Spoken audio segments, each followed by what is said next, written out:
શ્રીહરિ અમદાવાદ પધાર્યા હતા. નવાવાસમાં શ્રીહરિનો ઉતારો હતો. સવહરિભક્તો વારાફરતી રસોઈ આપીને શ્રીહરિ તથા સંતો ભક્તોને જમાડીને દિવ્ય લાભ લેતા હતા. એ દરમિયાન અમદાવાદ શહેરના વિપ્ર નરભેરામ શાસ્ત્રી નામે પ્રખર વિદ્વાન શાસ્ત્રી હતા.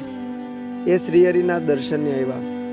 તેઓ રાજ્યના શાસ્ત્રી પદે રહીને રાજ્યની તમામ કર્મકાંડ ક્રિયા પણ કરતા હતા. એમની સારા એ રાજ્યમાં સારી એવી નામના હતી. શ્રીહરિના પ્રતાપને જાણીને મહિમાથી તેઓ ફૂલના હાર લઈને આવ્યા હતા. તે શ્રીહરિને ધરાવ્યા. સાકરનો થાળ શ્રીહરિના ચરણે ધરીને દંડવટ કરીને બેઠા. શ્રીહરિએ એમનું યથાયોગ્ય સન્માન કરીને સંતોની પંક્તિ પાસે આસન નખાવીને બેસાડ્યા. પોતે અતિ વિદ્વાન હતા, છતાં પોતે અતિ સાદા વસ્ત્રો પહેરેલા હતા. તે જોતા નરભેરામ શાસ્ત્રી તપસ્વી જેવા લાગતા હતા. શ્રીહરિએ એમને કુશળ સમાચાર પૂછ્યા. એટલે તેઓ બોલ્યા કે પ્રભુ, સુખ શાંતિ તો આપના ચરણે જ છે. આપના શરણ વિનાના બીજા જીવો ફાવે એટલા શ્રીમંત હોય તો પણ 3 તાપમાં બેળા કરે છે. એવા લોકો પાસે ક્યારેય હું માંગતો નથી. માંગ્યા વિના જે કોઈ અન્ન ધન વસ્ત્ર આપે છે એ જ ગ્રહણ કરું છું. આ શહેરના રાજાએ મને વરહે 2000 રૂપિયા બક્ષિસ આપવાનું કહ્યું, પરંતુ રાજાનું ધન દૂષિત જાણીને મેં સ્વીકાર્યું નહીં. કારણ ધર્મ જાય ત્યારે શું રહે? વળી બ્રાહ્મણનું શરીર વારે વારે મળે નહીં. આપના પ્રતાપથી મને ધર્મમાં રુચિ રહી છે. નરભેરામ શાસ્ત્રીની આવી ધર્મમય જીવનની વાત સાંભળીને શ્રીહરિ રાજી થયા. તેમને સારા પવિત્ર વિપ્ત જાણીને શ્રીહરિએ પ્રશ્નો પૂછ્યો કે તમે સિદ્ધાંતના ગ્રંથો ભણેલા છો, કેટલાક આચાર્ય થઈ ગયા, પરંતુ વ્યાસજી સમાન કોઈ થઈ શકે નહીં. વ્યાસજીએ 18 પુરાણના સારરૂપ શ્રીમદ ભાગવત ગ્રંથ કર્યો છે. રામાનુજ ભાષ્ય સહિત ભગવદ્ ગીતા અને વ્યાસ સૂત્ર અમને પ્રિય લાગે છે, જેમાં ધર્મ, ભક્તિ, જ્ઞાન, વૈરાગ્યનું પ્રતિપાદન હોય અને ભગવાનના સંબંધે કરીને બીજાની મોટાઈ કહેલી હોય.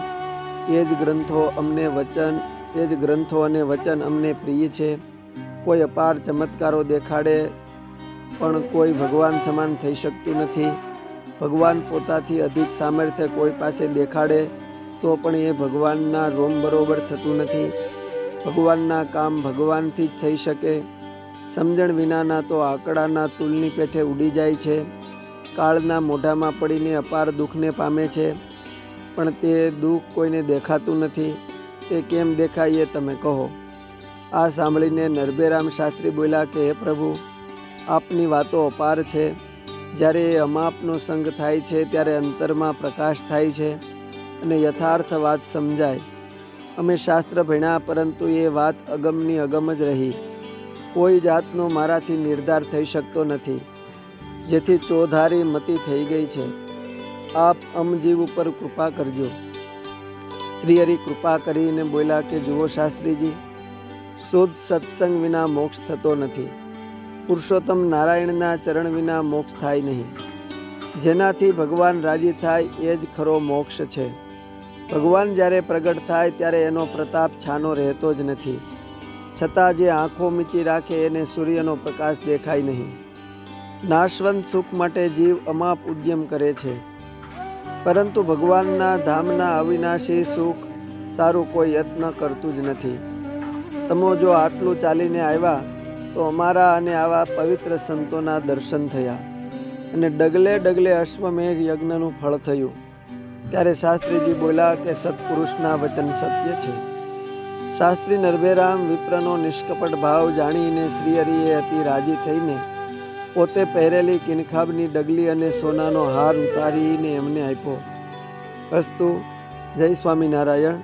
અમદાવાદનો મહિમામાંથી.